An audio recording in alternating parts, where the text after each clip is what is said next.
dengan pemilik perniagaan The Glorious House atau Kunafa by Anja. Produk saya ialah kunafa dengan pelbagai perisa. So best seller is kunafa red velvet, kunafa dan indulgent, and then saya juga ada jual soft cookies, cake, baby pancake dan lain-lain. Sebelum menggunakan My Invoice EPOS ni, saya memang tak ada menggunakan apa-apa sistem. Segala transaksi dan juga jualan saya rekod secara manual je di dalam buku ataupun di dalam handphone.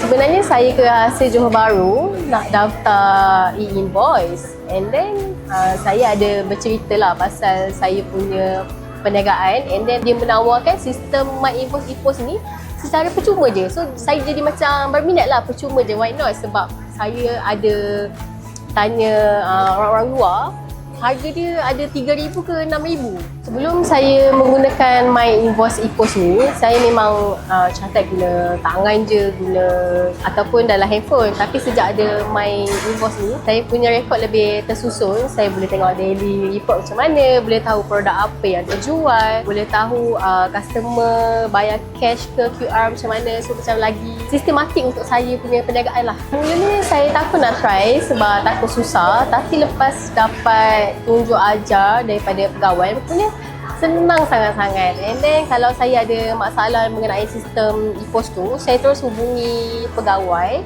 and then saya terus dapat diselesaikan dengan segera. My Invoice EPOS ni sangat best sebab of course sebab dia free, and then sistem ni sistematik dan sangat mudah digunakan. Saya ada staff yang baru masuk, dia pun tak ada komplain susah nak guna ke apa, dia pun cakap okey je. And then saya punya rekod perniagaan lebih tersusun sebab saya boleh tengok saya punya monthly sales berapa, and then saya boleh tahu produk apa yang terjual. Yang paling penting, saya tak payah pening-pening pasal e-invoice. Setengah orang kena upai accountant sampai kena bayar beribu-ribu, tapi sistem ni secara automatik saya mematuhi pelaksanaan e-invoice. Nasihat saya kepada peniaga-peniaga kecil lain, kalau ada masalah macam saya sebelum ni, tak ada sistem, rekod secara manual, tak tahu nak buat e-invoice macam mana, My Invoice EPOS inilah solution kepada semua masalah ni.